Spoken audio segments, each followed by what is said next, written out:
कैसे हैं फ्रेंड्स आप लोग। आज हम डिस्कस करेंगे story of village Palampur. First part हम अपनी पहली वीडियो में लेके आ चुके हैं, जिसमें हमने बात करी थी कि प्रोडक्शन ऑफ गुड्स के लिए हमें किन किन चीज़ों की रिक्वायरमेंट होती है। उसके बाद हमने बात करी थी कि एक फिक्स लैंड के ऊपर हमें अगर अपनी क्रॉप का आउटपुट इंक्रीज़ करना है तो उनके क्या क्या मेथड्स हैं। फिर हमने बात करी थी कि जो ग्रीन रेवोल्यूशन है उसके ड्रॉबैक्स क्या थे। तो आज हम बात करेंगे कि एक गांव में कितने टाइप के फार्मर्स होते हैं। तो बेसिकली ये 4 तरीके के होते हैं: landless farmers, small farmers, medium farmers and large farmers. तो नाम से ही पता लग जाता है कि इनका लिटरल मीनिंग क्या होगा। लैंडलेस फार्मर्स वो होते हैं जिनके पास लैंड नहीं होता, वो एक तरीके से लेबर का काम करते हैं। और स्मॉल फार्मर्स वो होते हैं जिनके पास बहुत थोड़ा सा लैंड होता है, या हम ये कहेंगे उनके पास बहुत थोड़ी ज़मीन होती है खेती करने के लिए। मीडियम फार्मर्स के पास उनसे थोड़ा ज़्यादा लैंड होता है, और लार्ज फार्मर्स के पास बहुत ज़्यादा अमाउंट में लैंड होता है। तो जिसके पास जितनी ज़्यादा ज़मीन होगी खेती करने के लिए, वो उतनी ही ज़्यादा क्रॉप प्रोड्यूस करते हैं। तो जो आपके लार्ज फार्मर्स होते हैं वो गांव में बहुत कम संख्या में, या हम ये कहेंगे कि the large farmers are very limited in a village. और गांव में अगर आप देखें तो 3-4 किसान ही होते हैं जिनको हम लार्ज फार्मर्स बोलते हैं, क्योंकि उनके पास बहुत ज़्यादा ज़मीन होती है और उन्हें कोई फाइनेंशियल प्रॉब्लम भी नहीं होती, क्योंकि उनके पास सरप्लस अमाउंट में क्रॉप प्रोड्यूस होती है हर सीज़न में। तो अगर थोड़ी बहुत क्रॉप अगर ख़राब हो जाए या मौसम के कारण उनकी अगर क्रॉप ख़राब भी हो जाती है तो उन्हें कोई ज़्यादा दिक्कत नहीं आती, क्योंकि उनके पास जो लास्ट सीज़न में जो क्रॉप की हार्वेस्टिंग करी थी वहाँ से उनके पास बहुत ज़्यादा सरप्लस में सेविंग्स होती है। और इन्हें बैंक और किसी ज़मींदार के ऊपर भी डिपेंड नहीं रहना पड़ता लोन के लिए। वहीं जो मीडियम फार्मर्स होते हैं, लार्ज फार्मर्स के कंपैरिजन में कम ज़मीन होती है, इन्हें बैंक से लोन लेना पड़ता है, या जो गांव का ज़मींदार होता है जिसे मनी लेंडर भी बोलते हैं, ये उनसे लोन लेते हैं।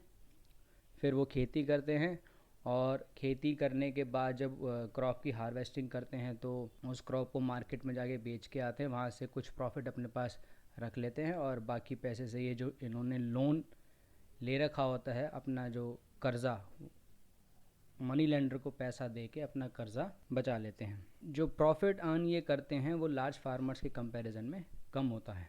जो स्मॉल फार्मर्स हैं, they have very little land and their survival completely depends on it.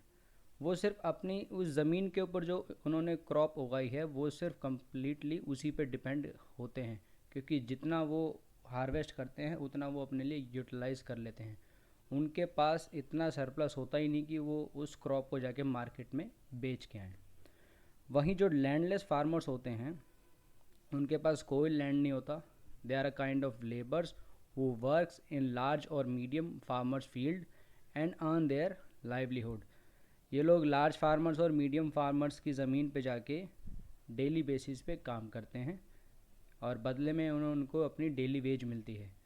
काफ़ी फार्मर्स को डेली वेजेस मिलती है, और काफ़ी फार्मर्स को जब क्रॉप हार्वेस्ट होती है तो उसमें से थोड़ा बहुत जो आउटपुट निकलता है क्रॉप का वो उनको दे देते हैं। जैसे कि कोई एक लैंडलेस फार्मर किसी बड़े किसान की ज़मीन पे खेती करता है, और जब हार्वेस्टिंग के टाइम पे गेहूं जब कटता है तो थोड़ा बहुत गेहूं उनको दे दिया जाता है। तो some landless farmers are engage in big farmers field for whole year while some are engage during the harvesting season. कुछ लैंडलेस फार्मर्स होते हैं कि लार्ज फार्मर्स के फील्ड पे सारा साल काम करते हैं। वहीं कुछ फार्मर्स ऐसे होते हैं जो सिर्फ हार्वेस्टिंग के टाइम पे किसी दूसरे के फार्म पे जाके काम करते हैं, क्योंकि हार्वेस्टिंग के टाइम पे हमें बहुत ज़्यादा मैन पावर चाहिए होती है। जल्दी से जल्दी क्रॉप को हार्वेस्ट करके उसे स्टोर करके मार्केट में बेचना होता है, ताकि मौसम की वजह से या किसी और कारण फसल ख़राब ना हो। The daily wages are very little, और जो दिन की जिसे हम दिहाड़ी बोलते हैं वो बहुत कम होती है। गवर्नमेंट ने इनको डेली वेजेस को 200 रुपीज़ के आसपास सेट कर रखा है, लेकिन हकीकत में ये डेली वेजेस बहुत कम है। 120 या 100 रुपये के आसपास उन्हें डेली वेजेस मिलती है। और इसमें भी काफ़ी स्टिफ कंपटीशन होता है लेबर्स के बीच में ही कि हमें बस काम मिल जाए। और इस टॉपिक से रिलेटेड, डेली वेजेस से रिलेटेड, और ये डेली वेजेस जो 200 हैं लेकिन वो 120 रुपये में ही काम करने के लिए तैयार हैं, इससे रिलेटेड 2 एग्जाम्पल बुक में हैं जो कि बहुत आसान लैंग्वेज में लिखे गए हैं। आप एक बार पढ़ेंगे तो आपको वहीं से समझ आ जाएगा। इसके बाद बात होती है कि एक फार्मर अपनी क्रॉप के साथ क्या करता है। तो सबसे पहले जब क्रॉप की हार्वेस्टिंग होती है, जब क्रॉप्स को काटा जाता है, the farmers keep a portion of their crop produce for their own use and sell the rest of the crop in the market. किसान सबसे पहले अपनी फसल काट के उसका कुछ हिस्सा अपने यूज़ के लिए रख लेता है और जो सरप्लस अमाउंट में जो क्रॉप बच जाती है उसको वो मार्केट में बेच के आता है। लार्ज फार्मर्स के पास ज़्यादा सरप्लस होता है बेचने के लिए, जिससे कि उनकी इनकम ज़्यादा होती है। मीडियम फार्मर्स के पास compare to large farmers surplus कम होता है बेचने के लिए, देयरफॉर उनकी इनकम लार्ज फार्मर से कम होती है। और स्मॉल फार्मर्स के पास या तो बिल्कुल नहीं होता बेचने के लिए, या बहुत थोड़े अमाउंट में होता है सरप्लस, जिसको कि वो मार्केट में बेच के आ सके, जिससे कि या तो उनकी इनकम होएगी या नहीं होती। फार्मर्स के अलावा पालमपुर गांव में कुछ नॉन फार्मिंग एक्टिविटीज़ भी होती हैं जिससे कि वो अपनी लाइवलीहुड अर्न करते हैं, जैसे कि डेयरी एक ऐसा नॉन फार्मिंग एक्टिविटी है जो एग्रीकल्चर के बाद विलेजेस में सबसे ज़्यादा करी जाती है। भी डेयरी का काम करता है, उसके पास गाय भैंस होंगी जिससे कि वो दूध निकाल के गाँव में और शहरों में उसको बेच के आता है और अपनी लाइवलीहुड अर्न करता है।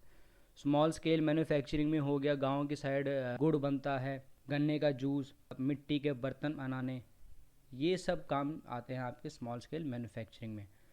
उसके बाद हो गए शॉपकीपर्स, गांव में दुकानें होती हैं जो शहर जाके सामान लेके आते हैं और जो गांव में जो बेसिक एसेंशियल आइटम्स होते हैं उनको सेल करके अपनी लाइवलीहुड अर्न करते हैं। उसके बाद आता है ट्रांसपोर्ट, ऑटो रिक्शा, ट्रैक्टर, बस, जीप, ये सभी ट्रांसपोर्टेशन के मोड्स हैं जिससे कि एक आदमी को अगर शहर से गांव जाना है या शहर से गांव आना है उसको छोड़ने के लिए, या क्रॉप को गांव से शहर लेके जाना है बेचने के लिए वहाँ से, तो इन सब मीन्स ऑफ ट्रांसपोर्ट से लाइवलीहुड अर्न करी जाती है। तो इस चैप्टर में सिर्फ इतनी ही बात कर रखी है और हर एक टॉपिक के ऊपर बुक्स में काफ़ी सारे एग्जाम्पल दे रखे हैं। तो जब आप पढ़ेंगे इसको, बहुत ज़्यादा इजी चैप्टर है ये, और मैं आशा करता हूँ कि आपको हमारी ये वीडियो पसंद आई होगी। और आपको ये वीडियो पसंद आई है तो हमारे चैनल को सब्सक्राइब करें और शेयर करें। Thank you.